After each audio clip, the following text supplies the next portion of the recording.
Nyiaj Kaub Vaj Nyiaj Kaub Vaj giờ ít thu lùa của mót xe bài này phong và bỏ hành nữ chỉ giờ ra tuổi và thầu nhớ cho họ lao tà nữ chỉ của ít thu sai hùa lúc trả nhau hồng Nyiaj Kaub tàu trò sẽ đời chê trò lúc cho lính đu tì nâng cổ trò áo phá cổ trò nhớ trò họ luôn trong Sacramento học khá nói với nữ ra cánh cử của nữ sâu trâu cũ vấn đề nữ yếu trò sẽ đời chê. This is a recording read in the author's own words. Nyiaj Kaub Vaj.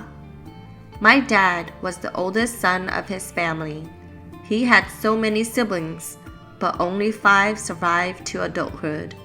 2 of his younger brothers, and the oldest sister and the baby sister. My oldest auntie got married and died without a child. My dad and one of his brothers served in the army, and they both were killed fighting for our freedom. The second son that is still alive is Uncle Chai Chia Vang, who now lives in Sassoon, Fairfield City. My only auntie passed away last year in Fairfield, California. All the people that knew my dad said he was the natural born, strong and fastest. He shoots gun and hang so fast without aiming, but hit the targets. Uncle Now Blong Vang told me many good things about my dad. I feel so regretful that my dad was commanded to put a hand grenade behind a bag of rice that was stolen during airdrops in Ban Lao Ta, and those men came back to retrieve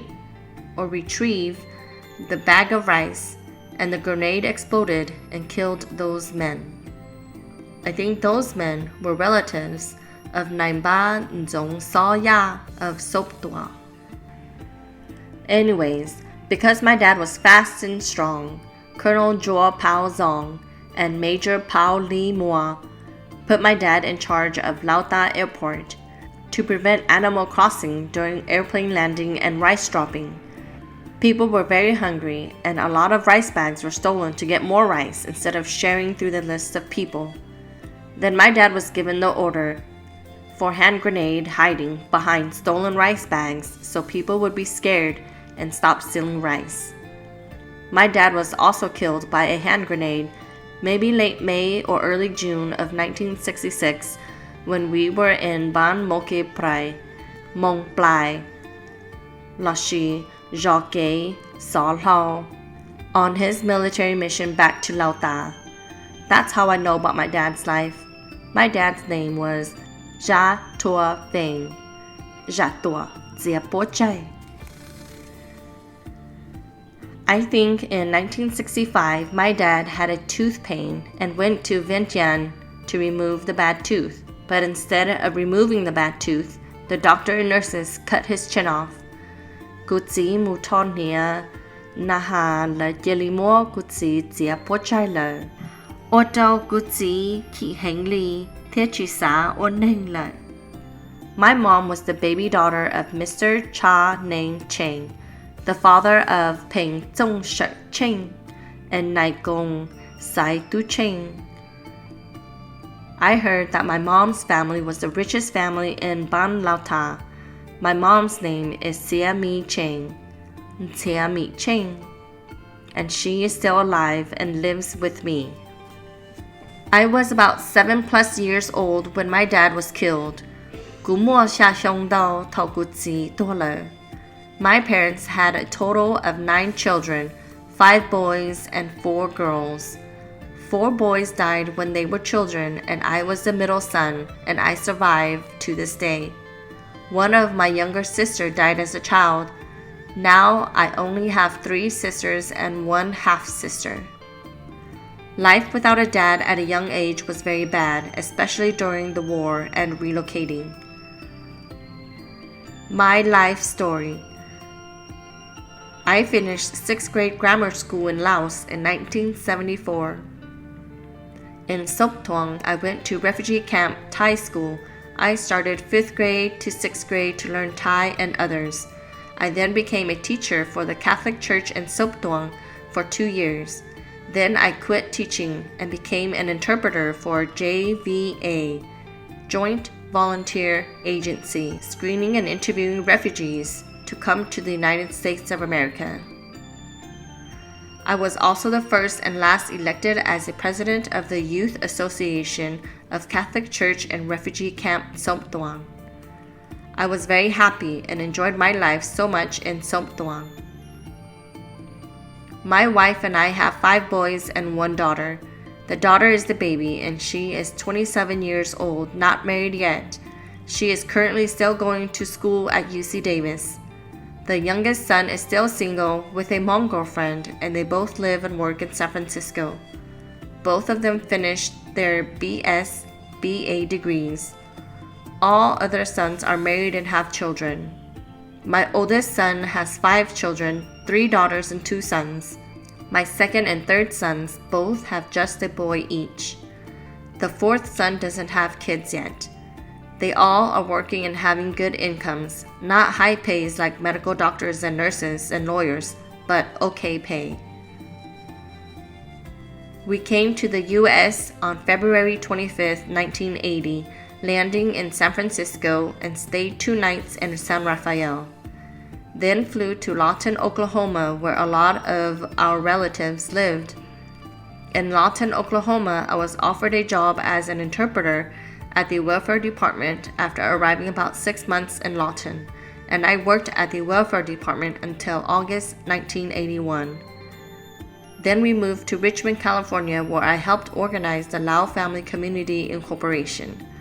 I went to Contra Costa College for almost 2 years and then moved to Santa Ana, California to work for Lao Family Community Headquarters in Santa Ana and continued going to DeVry Institute of Technology, which is called DeVry University nowadays. I went to DeVry to overload myself with a minimum of 18 credits to 21 or 22 credits per trimester and finished BS degree in 3 years. I started March 1985 to June 1988. I was appointed Acting Executive Director of Lao Family Community Incorporation's headquarters after GVP's son-in-law and nephew embezzled more than $75,000 of Lao Family Community's funds while he was the executive director and I was the administrator branch consultant. I was going to school full-time at DeVry, working part-time at Lao Family, and working for Neo Home, GVP, and Hmong Community's political vision. On April 14, 1991, I was hired by Hewlett-Packard Company at the Test and Measurements sector in Rohnert Park in Santa Rosa, California for over 12 years and got laid off in 2003. My wife and I bought a brand new home in Santa Rosa in 1994. At that time, there were very few Hmong families qualified to buy homes due to income level. In early 2004, my wife and I bought another brand new home in Rancho Cordova, California and moved in July 1st, 2004. The house was a huge house, 2-story home, 3,704 square feet, costing $520,000, and we put down $300,000 in cash. We bought franchise business store called Robex in Roseville, California. We paid nearly $300,000 for business.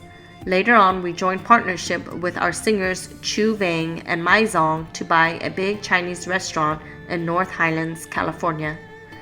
On June 4, 2007, I was arrested with GVP and life started to go downhill. We lost our dream home and business. Now, I'm sick with cancer. Who knows what's going to happen next? I wish I will survive this cancerous disease. I'm still having a big civil lawsuit against the U.S. government for falsely arresting GVP and 12 others of us. I'm still part of the civil lawsuit against Lao PDR for killing Hmong people over 40 years. I would be involved with another criminal lawsuit with Lao royal family and Lao community worldwide against the Lao PDR that would be filing soon. I would be a part of another lawsuit against the U.S. government for delivering a false promise to our Hmong people at the beginning of the U.S. CIA secret war in Laos, and doing nothing to stop the genocides of Hmong people over 40 years to these days. God, Please don't take me away yet.